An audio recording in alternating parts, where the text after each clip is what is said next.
Hi, good afternoon friends. Welcome to the reads कथा channel. हर हर महादेव।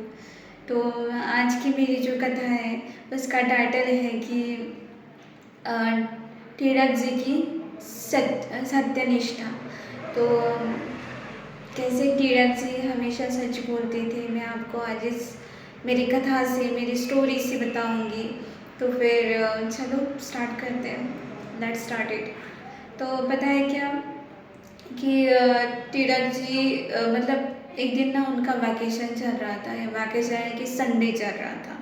तो संडे के दिन सभी बच्चों को खेलने का मन करता है कि हम खेलेंगे, ये करेंगे, वो करेंगे। तो उनके वो भी दिन में फिर बोर हो रहे थे, बट उनके घर में कोई नहीं था खेलने के लिए, वो अकेले ही थे।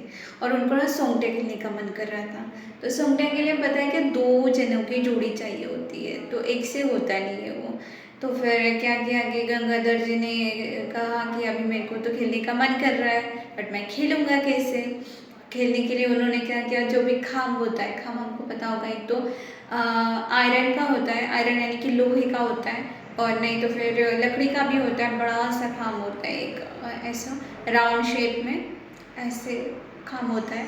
तो फिर उन्होंने क्या किया कि उनका जो भी राइट हैंड है उस खाम को दे दिया, बिकॉज खाम इज नॉट लिविंग। तो खाम तो नहीं खेलेगा ना खुद से, और जो उनका लेफ्ट हैंड है उससे वो खेल रहा था।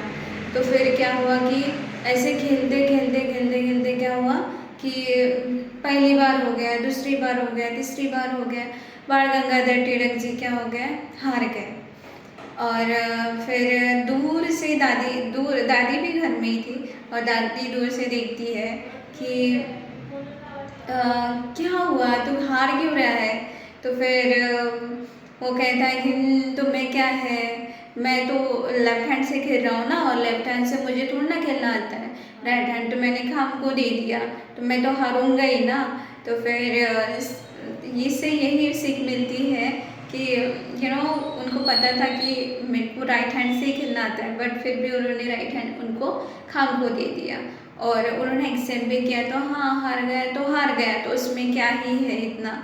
तो फिर लाइफ में हमेशा हमको एक्सेप्टेंस रखना चाहिए, because as a human being हमारी लाइफ में बहुत सारे अप्स आते हैं, बहुत सारे डाउन्स आते हैं।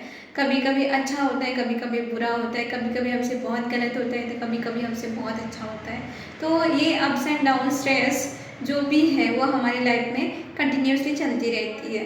तो हमेशा we should have the accept करना ही आना चाहिए, और सच बोलना चाहिए हमेशा।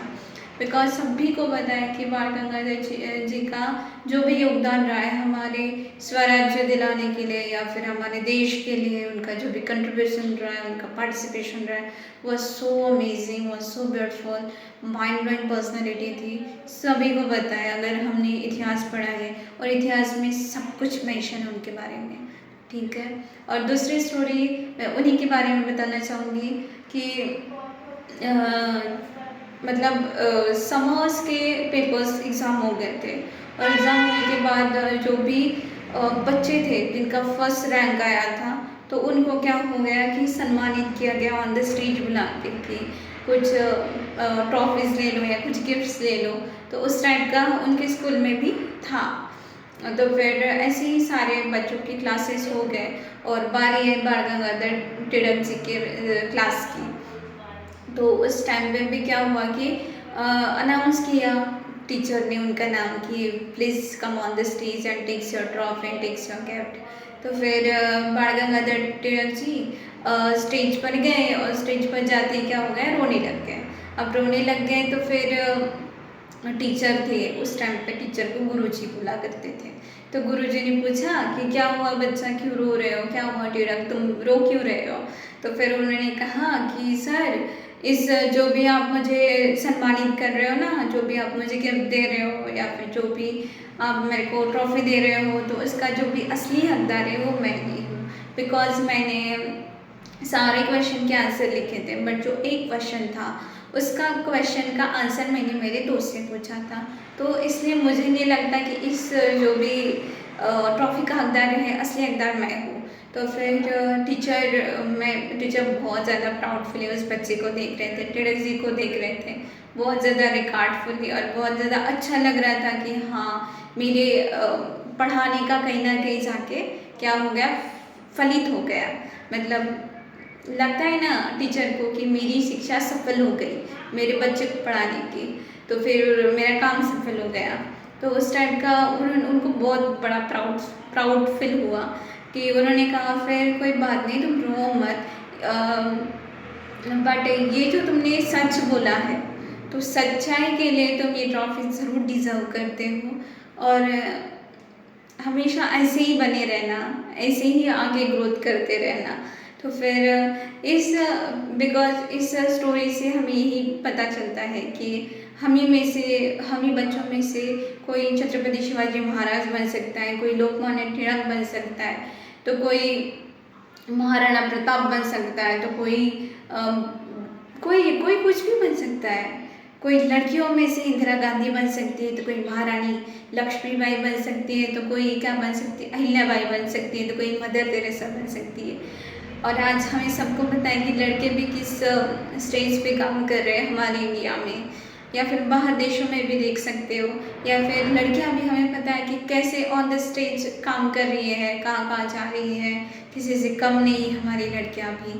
तो हमेशा सच्चे बने रहो, अच्छे बने रहो। हमेशा बाण गंगाधर तिलक सरल थे, ऑनेस्ट थे, प्रामाणिक थे और न्यायप्रिय थे, और हमेशा सच बोलते थे। एक्सेप्टेंस उनकी लाइफ में था। तो फिर हमें भी ऐसे ही बनना है, और ऐसे बन के ही हम एक दिन ज़रूर सक्सेसफुल बनेंगे, ज़रूर अपने लाइफ में क्या करेंगे, जीत हासिल करेंगे। और इस स्टोरी का जो मॉरल था, या फिर जो भी बोध है, या फिर जो भी तात्पर्य है, जिसको मराठी में तात्पर्य बोलते हैं, तो वो यही है कि सच्चाई की हमेशा जीत होती है। बिकॉज आपको लगेगा इस दुनिया में अभी सभी को पता है कि ये क्या है, माया नगरी है। तो इस माया नगरी में अगर आपकी सच्चाई कोई नहीं सुन रहा है, तो ये मत समझो कि वो नहीं सुनता है। तो भगवान हमेशा देखता रहता है, भगवान हमेशा सुनता रहता है अपने बच्चे को, अपने अच्छे बच्चे को। तो हमेशा सच्चे बने रहो, अपना काम करो, अच्छे से काम करो, सरलता से, न्यायप्रिय होकर, ऑनेस्ट होकर बहुत अच्छे से काम करो, और ज़रूर आप सक्सेसफुल बनेंगे।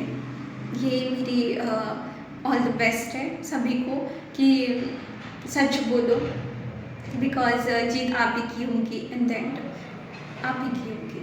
तो फिर थैंक यू वेरी मच। हर हर Mahadev, and please like share subscribe to my channel. Bye.